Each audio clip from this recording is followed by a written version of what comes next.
Hello and welcome to this short video on the distraction process, a process for helping you to stop that incessant mind chatter. My name is Dipna Hannon and this is the Hannon Clinic. The distraction process is a process that allows you to go in and first of all understand what you're thinking and then stopping it, and then following that changing it into something else. It came about because I came through 2 years of workplace bullying, and a year later, after having walked out of that job, I was suicidal. And this was something that I did one day and it completely changed my life. In fact, it saved my life.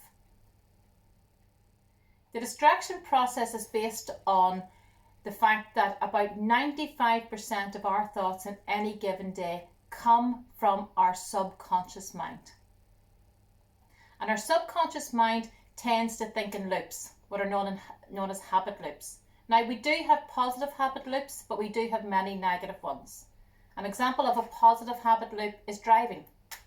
You get into the car, you drive, you know what you're doing, it's a habit. A negative habit loop would be something like going over that conversation in your head again and again and again. It may be a conversation that you already had, or it may be a conversation that you're planning to have or thinking about. So when we get into these loops, it's very difficult to come out of them. And as I said, about 95% of our thoughts on any given day come from our subconscious mind. The good thing is about 80% of those, if not more, are repetitive. So you don't need to get to know all your thoughts. Only about 5% of our thoughts come from our conscious mind. And those are all our goals, our dreams and our desires. But they're also when you're thinking about something. You use your conscious mind to think something out. But your subconscious is where the thoughts just come in when you're not actually focused on something.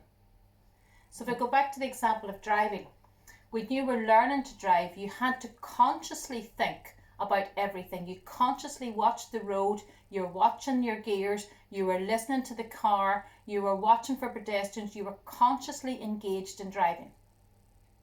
But as you repeated the process, it became normal, it became a habit. So now you get into the car and you drive, and many times you drive from A to B and you haven't even realised you've got there. You don't even know what you were thinking about along the route because you have a habit loop. That's okay when it's a positive habit loop. It's the negative habit loops that bring you down. So in the case of the distraction process, what you're actually doing is interrupting those habit loops and bringing your thoughts to your conscious mind, to your prefrontal cortex. On the day that I used this first, I actually didn't really know what I was doing. I was out walking, I was trying to clear my head, and my thoughts were all over the place. I was going over and over and over the same scenario. And I'd been doing it for about an hour. And out of nowhere, I literally stopped and I forced myself to go, look at the hedge, look at the hedge, look at the hedge. And I forced myself to look at the hedge. And I stood there looking at the hedge, talking to the hedge. Now, I might have seemed completely nuts to the outsider looking in. I didn't care. But from looking at the hedge, I was able to lift my head and see the calves in the field.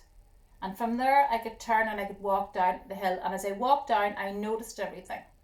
And I got to the bottom of the hill and I thought that I chased away, came back. Okay. But what I had actually done was I had interrupted the habit loop that was running in the subconscious mind. And I brought my thoughts to my prefrontal cortex. And I chose to think about the hedge. Now, the hedge meant nothing to me. There was no emotional attachment to the hedge. So I could actually break the loop, think about something that meant nothing to me. And from there, I got about another 2 minutes of clarity before the loop came back in again, before the subconscious thoughts came back in again. But that was the start of training my mind to stop and break those unwelcome habit loops and to bring in thoughts that I wanted to think about.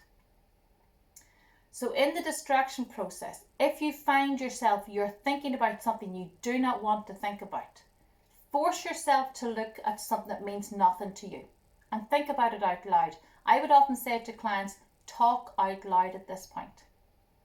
Because what you're actually doing is you're changing the thoughts from the back part of the brain to the front part of the brain, to the prefrontal cortex. You're actually moving in the brain where you're thinking. And when you do this, you're using the conscious mind. Now, when you start to get into this, you'll find that you may get 10 seconds, you may get 10 minutes, because the distraction is enough that it takes you on to think about something else. But that thought that you chased away will come back. And I see that like a spoiled child. I see that ego mind, as it's called. Those negative habit loops are known as the ego mind. And I see it like a spoiled child. Because that spoiled child does not want to give up the grip of you. It feeds on your negativity. The more negative you are, the stronger it gets. The stronger it gets, the more negative you become. And it's like a vicious circle. But when you force yourself, when you distract yourself by looking at something that means nothing to you, it's like interrupting that habit loop. It's like interrupting that child and telling that child, no, you're not getting it. But a spoiled child will keep coming back until it's trained that it's not getting it. So keep tuning in. And when I say tuning into your thoughts, what I literally mean is stop yourself on a regular basis. Stop yourself and go, what was I thinking about there? And it's like stepping back inside your head and choosing to see what you were thinking about. And you'll find a lot of your thoughts are repetitive. So when you choose to see what you're thinking about, then you can decide if it's an okay thought or if it's a habit loop that you need to break. By taking action and choosing to cut into these negative habit loops, by deciding that you do not want to think about them, you are starting to take control of your thoughts. When you take control of your thoughts, you actually take control of a lot of your feelings as well. And your thoughts and your feelings will dictate your actions and your decisions and your behaviour. So when you change a lot of those habit loops into something that you do want to be thinking about, your actions and your behaviours and your decisions are a lot better. You're more calm. You're more relaxed. You've actually got more energy. So distraction process is a process by which you force yourself to look at something that means nothing to you, consciously think about it, because what you're doing then is breaking the habit loops of the subconscious mind. Thank you.